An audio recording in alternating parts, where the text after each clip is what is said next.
हम इस वीडियो में पढ़ने वाले हैं भाग की लंबी विधि पर आधारित प्रश्न। तो यह प्रश्न जो आप देख रहे हैं, यह प्रश्न पहले एसएससी के थ्रू एग्जाम में आ चुका है। एसएससी के थ्रू एग्जाम में आ चुका है और यह प्रश्न देखने में काफ़ी कठिन लगता है, लेकिन इसको जब आप सॉल्व करेंगे तो बहुत कम समय में यह सॉल्व हो जाएगा। तो आप पूरा वीडियो को वॉच करिए और वीडियो पसंद आए तो इस वीडियो को लाइक कर दीजिएगा और शेयर कर दीजिएगा। तो चलिए हम देख लेते हैं कि यह प्रश्न क्या है और क्या पूछ रहा है। यहां पर देखिए तो विभाजन के एक प्रश्न में भाजक भागफल का 12 गुना तथा शेषफल का 5 गुना है। यदि उसमें शेषफल 36 हो तो भाज्य कितना होगा। इस प्रश्न में देखिए तो भाजक भागफल का 12 गुना बता रहा है और शेषफल का 5 गुना बता रहा है। शेषफल दिया हुआ 36 और भाज्य निकालने के लिए कह रहा है। तो देखिए यहां पर भाजक हमको मालूम नहीं है, भागफल हमें मालूम नहीं है, लेकिन हमें शेषफल मालूम है। तो देखिए इसी शेषफल के सहायता से हम भाज्य निकालना सीखेंगे। तो यहां पर देखिए तो क्या कह रहा है, भाजक भागफल का 12 गुना है तथा शेषफल का 5 गुना है। तो यहां पर देखिए तो भाजक जो है, भाजक बराबर क्या है, शेषफल का 5 गुना, 5 गुणे शेषफल है। ठीक है, 5 गुणे शेषफल है। शेषफल कितना दिया हुआ है, यहां पर देखिए 36, तो 5 गुणे 36 कर देंगे और ये हो जाएगा आपका 30 पचे 150, 6 पचे 30, 180। तो यहां पर 180 आ चुका है, भाजक 180 आ गया। अब हमको निकालना है क्या, भागफल। तो भाजक भागफल का 12 गुना है। ठीक है, तो यहां देखिए तो भागफल बराबर भाजक बट्टे में 12। यहां पर आप देखिए ये 12 को इधर करेंगे तो भाजक के बराबर हो जाएगा। मैंने डायरेक्ट इस चीज को लिखा है। ठीक है, तो अब देखिए तो भाजक कितना है, 180 और 12 बट्टा में। ठीक है, तो आप देखिए 6 दूनी 12, 36 18, यहां पर 15 आ चुका है। ठीक है, भागफल 15 आ चुका है। ठीक है ना, यहां पर आपको कंफ्यूजन नहीं हो रहा है, यहां देख लिए कंफ्यूजन हो रहा था। आप देखिए भाजक, ठीक है, बराबर 12 गुणे भागफल, भागफल बराबर क्या हो जाएगा, भागफल बराबर भाजक, ठीक है, भाजक बट्टे में 12। ठीक है, अब क्लियर हो गया होगा कि ये चीज कहां से आया है। अब देखिए तो हमको भाज्य निकालना है। भाज्य बराबर क्या होता है, भाजक गुणे भागफल प्लस शेषफल, अब देखिए तो भाजक कितना है, 180, भागफल 15 प्लस शेषफल 36।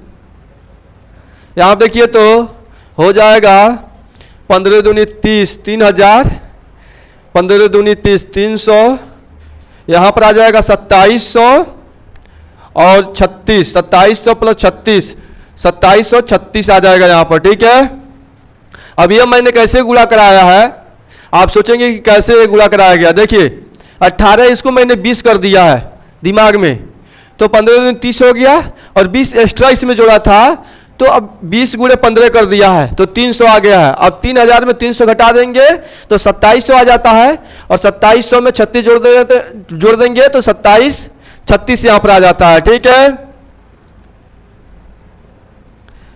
तो भाज्य आपका 2736 आ चुका है। तो ऐसे प्रश्नों को आपको इसी प्रकार से सॉल्व करना होगा। अब आप सोचेंगे ट्रिक के माध्यम से क्यों नहीं बताया जा रहा है। भैया अपने आप में ये ट्रिक है, अब इसके लिए कोई ट्रिक नहीं है। इसके पहले जो मैं प्रश्न सॉल्व किया हूँ, मज़ा आया कि नहीं आया है?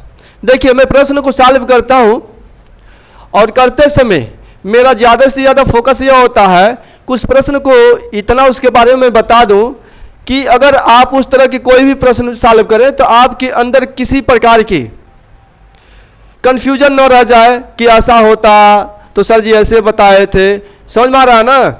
तो केवल क्वेश्चन को सॉल्व कर देना और आपके सामने प्रस्तुत उसको कर देना, ये सही चीज़ नहीं होता है। सही क्या होता है कि क्वेश्चन को अच्छे से पढ़कर उसको एक्सप्लेन करके सॉल्व किया जाता है। समय तो लगता है, लेकिन वह चीज़ें आपके लिए आने वाले समय में बहुत कारगर होती हैं। चलिए इस प्रश्न को हम देखते हैं। प्रश्न क्या कह रहा है?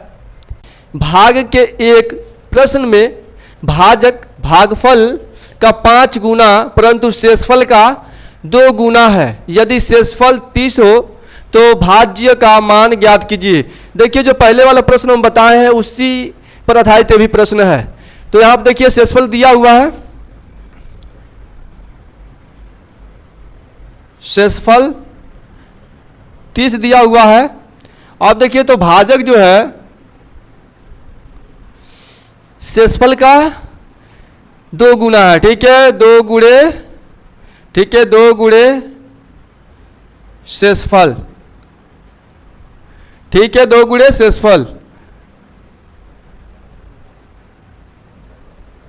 तो भाजक 60 आ गया है। अब हम भागफल निकालेंगे। ठीक है, तो यहां देखिए भाजक बराबर भागफल का 5 गुना, तो 5 गुणे भागफल।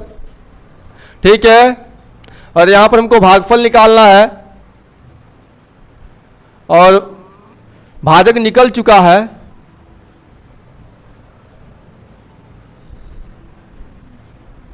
अब भाजक का मान हम रख देंगे। भाजक का मान क्या है? 60 है, बट्टे में 5, तो 12 × 5 = 60 होता है और यहां पर आ चुका है 12। अब हमको क्या निकालना है? भाज्य निकालना है। तो भाज्य के लिए हमको क्या करना होता है? भाज्य बराबर होता है भाजक गुणे भागफल प्लस शेषफल। तो यहां आप देखिए भाजक 60 है गुणे भागफल 12 प्लस शेषफल 30, तो 12 × 6 = 72 प्लस 30 और ये हो जाएगा 750। तो भाज्य निकल चुका है। इसी प्रकार से ऐसे प्रश्नों को आपको सॉल्व करना होगा। अपना स्पीड बढ़ाएंगे तो यह बहुत कम समय में सॉल्व हो जाएगा। अब हम दूसरा प्रकार के क्वेश्चन देखेंगे। तो भाई इस प्रश्न को देखते हैं। जब n को 5 से विभाजित किया जाता है तो शेषफल 2 आता है। यदि n स्क्वायर को 5 से विभाजित करने पर शेषफल कितना होगा? ठीक है, यहाँ आप देखिए कह रहा है कि n को 5 से विभाजित किया जा रहा है तो शेषफल 2 आ रहा है। ठीक है, यहाँ आप देखिए अगर n को 5 से विभाजित किया जा रहा है तो शेषफल 2 आ रहा है। तो n स्क्वायर को 5 से विभाजित किया जाए, ठीक है, तो शेषफल क्या आएगा? ठीक है ना? तो यहाँ आप देखिए तो इसको हम 2 तरीके से सॉल्व करेंगे। एक तो आपको एक्सप्लेन करके अच्छे से मैं बताऊंगा, दूसरा बस 5 सेकेंड के अंदर सॉल्व कर देंगे इस प्रश्न को। यहाँ पर आप देखिए n बराबर 5x प्लस 2, ये 2 क्या है? शेषफल है। ठीक है, और यह पद जो है 5 से पूरा पूरा विभाजित होगा। तो यही तो कह रहा है ना कि 5 से n को जब विभाजित किया जा रहा है तो 2 शेष बचता है। तो उस चीज को हम इस रूप में लिख दिए हैं। आप देखिए तो n का स्क्वायर कर देते हैं। ठीक है, तो 5x प्लस 2 का स्क्वायर, 5 × 25, x का स्क्वायर प्लस 2 का स्क्वायर 4 हो जाएगा, प्लस 2 × 5 10 और गुणे 2, 10 दूनी 20। ठीक है, 20x, ठीक है। आप देखिए तो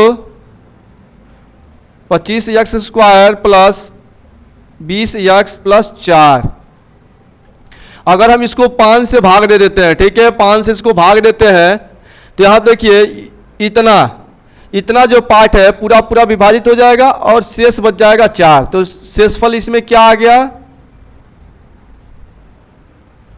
4, ठीक है। समझ में आया है ना?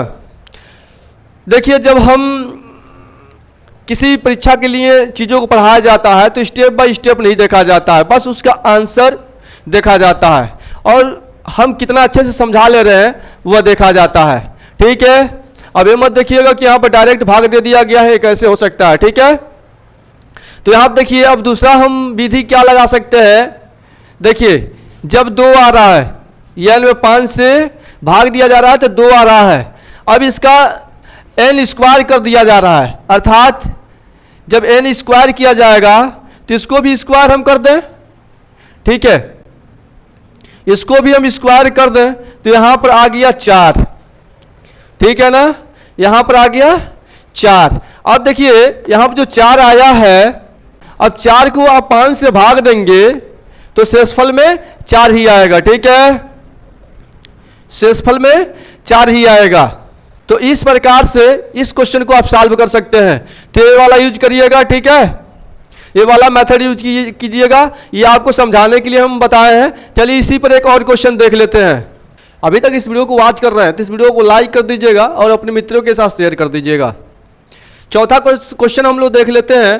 n एक पूर्ण संख्या है, उससे जब 4 से विभाजित किया जाता है तो शेषफल 3 आता है। तदनुसार दो n को 4 से विभाजित करने पर शेषफल क्या होगा, ठीक है। यहाँ देखिए n को जब विभाजित किया जा रहा है, ठीक है, n को जब विभाजित किया जा रहा है किससे? 4 से, तो शेषफल 3 आ जा रहा है। अब कह रहा है कि 2n को जब 4 से विभाजित करें तो शेषफल क्या आए, ठीक है। आप देखिए तो आपको कुछ नहीं करना है, बस आपको क्या कर देना है, शेषफल 3 आया है ना, और देखिए 2n है, ठीक है, मतलब गुणा करा गया 2 से, तो 2 से इसमें गुणा करा देना है, 6 आ गया। अब देखिए 6 में 4 से भाग देना है। जब हम 4 से इसमें भाग देंगे, ठीक है, तो 1 सही 2/4 आएगा, अर्थात शेषफल आपका 2 हो जाएगा, ठीक है। तो इस प्रश्न का जो आंसर है 2 है। तो इसी प्रकार से इस तरह के जो भी क्वेश्चन होंगे इसी तरह से आपको सॉल्व करना है। तो मैं आशा करता हूं कि ये वीडियो आपको पसंद आई होगी। अगर ये वीडियो आपको पसंद आई होगी तो इस वीडियो को आप लाइक कर दीजिएगा और अपने मित्रों के साथ शेयर कर दीजिएगा। तो इसी प्रकार से वीडियो पाने के लिए चैनल से जुड़ जाइए ताकि इस तरह की वीडियो आपको रोजाना मिलता रहे। तो फिर मिलते हैं अगले वीडियो के साथ, तब तक के लिए नमस्कार।